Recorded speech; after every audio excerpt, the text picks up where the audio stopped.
जय माता की। कैसे हैं आप सब? उम्मीद करता हूँ कि मेरा जो छोटा-सा प्रयास चल रहा है, the art how to live life and वो आपको अच्छा लग रहा होगा। आज उसी के साथ में एक बहुत ही विस्मरणीय अद्भुत सी कथा आपके लिए लेके आया हूँ और जिसकी आज के वक़्त में बहुत अति आवश्यक ज़रूरत है और जो सबके लिए हमारी ज़िंदगी में एक महत्वपूर्ण रोल प्ले करेगी। अगर आपको समझ आ जाए तो लाइक कीजिएगा, सब्सक्राइब कीजिएगा और शेयर ज़रूर कीजिएगा, क्योंकि मेरा यही प्रयास है कि जो एक छोटा-सा प्रयास मैं कर रहा हूँ, वो सब तक पहुँचे और सब इसको फ़ायदा उठा सकें। कहते हैं कि एक बार एक साधु महाराज जी थे और उनके पास एक पत्रकार आए एक इंटरव्यू लेने के लिए। उन्होंने उनको कहा कि महाराज जी, आपने जो एक लेक्चर दिया था कुछ 2-4 दिन पहले और उसमें आपने संपर्क और जुड़ाव मीन कॉन्टैक्ट और कनेक्शन के बारे में बताया था, जो मैं समझ नहीं पाया उस चीज़ के बारे में और मैं चाहता हूँ कि आप उसको थोड़ा-सा और विस्तारपूर्वक एक समझा के मुझे समझाइए, ताकि जो कन्फ्यूजन है मेरे दिमाग में वो दूर हो सके और मैं अपने जो हमारे व्यूअर्स हैं, जो हमारे पढ़ते हैं, जो उनके बुज़ुर्ग हैं, उन सब के बारे में मैं उनको समझा सकूँ।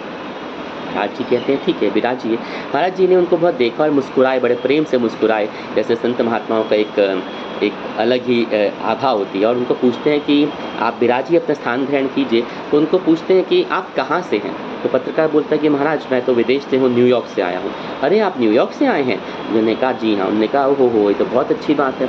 तो आपके घर में कौन-कौन है? ये बताएँ। तो पत्रकार को लगा कि साधु जो है ना वो उनकी बात को कुछ टाल रहे हैं, तो बहुत अजीब सा लगा। ऑफ कोर्स थोड़ा लगेगा, बिकॉज़ पूछ के रहे हैं और महाराज क्या जवाब दें। उन्होंने कहा कि फिर भी वो साधु की एक गरिमा को उन्होंने रखा। उन्होंने कहा महाराज ये बहुत व्यक्तिगत सवाल है, आप इस ऐसा क्यों पूछो? उन्होंने कहा कि अगर आपको है तो आप मेरी बात का जवाब तो दीजिए, ऐसे ही आपको जो पूछे मैं उसका जवाब भी आपको ज़रूर दूँगा। तो पत्रकार बोला जी मेरी माताजी तो अब नहीं हैं, मेरे पिताजी हैं और मेरे भाई हैं, 3 भाई हैं और एक मेरी बहन है, जो सब शादीशुदा है, अपने घर गृहस्थी में बहुत खुश हैं। तो साधु महाराज ने एक प्यारी-सी मुस्कान अपने चेहरे पे रखी और उसके साथ ही उन्होंने बोला कि क्या आप अपने पिता से बात करते हैं? आप उनसे वार्तालाप करते हैं? तो पत्रकार को ना उनकी बात पे थोड़ा-सा क्रोध आया, थोड़ा गुस्सा आया और उन्होंने महाराज साधु जो थे वो उस क्रोध को भाँप गए, समझ गए। उन्होंने कहा अच्छा आप ये बताइए कि आपने अपने पिता से आखिरी बार लास्ट टाइम कब बात करी? पत्रकार थोड़ा-सा विचलित हुआ, उसने अपने गुस्से को दबा के कहा कि महाराज शायद 1 महीना पहले मेरी मेरे पिताजी से बात हुई थी।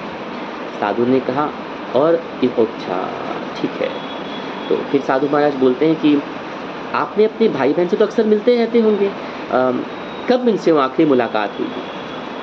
क्योंकि वो आपका परिवार है, आपके भाई-बहन हैं, तो आपसे लास्ट मुलाकात कब हुई थी? तो इस सवाल के ऊपर पत्रकार के माथे पे पसीना आ गया, जो गुस्सा था वो गायब हो गया, थोड़ा मन पसीज गया कि इंटरव्यू मैं लेने आया हूँ या ये मेरा ले रहा है? एक ख़्याल तो ये आया और दूसरा उसका मन थोड़ा-सा हुआ। उसने एक जो इस सवाल पे उन्होंने एक मन में जो आग थी वो भरी, वो कहते हैं महाराज क्रिसमस पर शायद 2 साल पहले, पिछले क्रिसमस पर नहीं, 2 साल पहले। साधु ने कहा ओहो! तो इस आप 2 साल पहले, तो आप तो बहुत दिन साथ रहे होंगे, कितने दिन साथ रहे? तो पत्रकार में ना आँखें थोड़ी नम सी होने लग गई। कहते हैं महाराज 3 दिन हम साथ रहे। साधु कहते हैं अरे वाह! आपने 3 दिन अपने भाई-बहनों के साथ आए, ये तो बहुत अच्छी बात है। तो फिर तो आपने अपने पिता के साथ एक साथ बैठ के वक़्त गुज़ारा होगा, अपने भाई-बहनों के साथ एक साथ बैठ के दुःख-सुख का, उनके जो परेशानियाँ हैं, जो खुशियाँ वो बाँटी होंगे। आपने पत्रकार वो बातें सुन के थोड़ा शर्मिंदा सा होने लगा। उसको लगा कि ये महाराज क्या पूछ रहे हैं यार, ये बहुत व्यक्तिगत हो गया, लेकिन साथ-साथ उसके मन में बहुत उनके महाराज की बातों का बहुत ज़्यादा असर होने लग गया।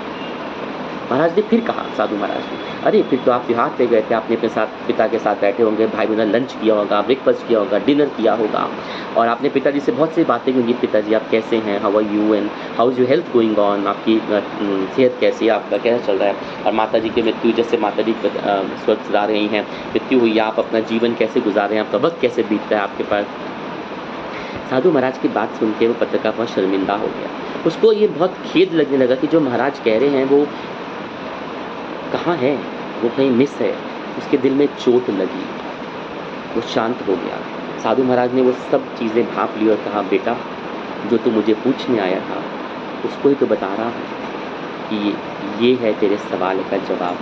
संपर्क और जुड़ाव means connect, contact and connection. This is the answer what you wanted me to give you and explain you all. अपने पिता से सिर्फ संपर्क रखा है, अपने भाई बहन से सिर्फ संपर्क रखा हुआ है, उनके कनेक्शन में नहीं हो तुम, क्योंकि कनेक्शन जो होता है वो दिल से होता है, वो आत्मा से होता है। एक साथ बैठने पे, एक दूसरे का हाल पूछने पे, एक दूसरे का सुख दुख बांटने पे, हाथ मिलाने पे, गले लगने से, आंखों के संपर्क होने से, वो होता है कनेक्शन। संपर्क में रहना रिश्ता नहीं होता, रिश्ता होता है जो रिश्ते में जुड़ाव होता है। पत्रकार की आंखें आंसुओं से नम थी, आंसू निर्बल आंसू बह रहे थे, और बोला कि बहुत अच्छा लगा और विस्मरणीय लगा आपका इस सबक, मैं हमेशा याद रखूँगा, धन्यवाद। आज भी हमारे देश की हर घर की ये कहानी होती जा रही है कि हम संपर्क में तो हज़ारों के हैं, लाखों के हैं और शायद सबके हैं, लेकिन कनेक्शन किसी से नहीं। वो जुड़ाव, वो विचार विमर्श, वो एक दूसरे के साथ बैठाना, एक दूसरे के साथ भोजन करना, जिसका हाल चाल पूछना, जिसका सुख दुख बांटना, वो किसी के साथ नहीं। ये नकली दुनिया में आदमी कहीं खोता जा रहा है, वो शो ऑफ की दुनिया में खोता जा रहा है। जानते हुए साधु कौन था? वो कोई और नहीं, हमारे स्वामी विवेकानंद महाराज जी। ध्यान रखिएगा, आज के वक्त में कनेक्शन चाहिए, कांटेक्ट नहीं। सो अपने अपने प्रेमियों के, अपने मित्रों के, अपने परिवारजनों के, अपने आसपास लोगों के कांटेक्ट मत रखिए, खाली संपर्क मत बनाइए, कनेक्शन बनाइए। उनके साथ अपनी निकटता बढ़ाइए। अगर अच्छा लगे तो प्रसन्न रहिए, और जो पर्याप्त है उसमें खुश रहिए, क्योंकि जो प्राप्त है वही आपके लिए पर्याप्त है। अपने अपने होते हैं। So don't make contacts, just make connection. संपर्क नहीं,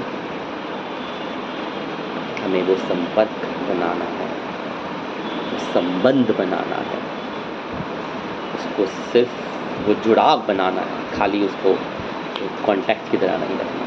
पसंद आया तो शेयर ज़रूर कीजिएगा, सब्सक्राइब कीजिएगा। जय माता दी।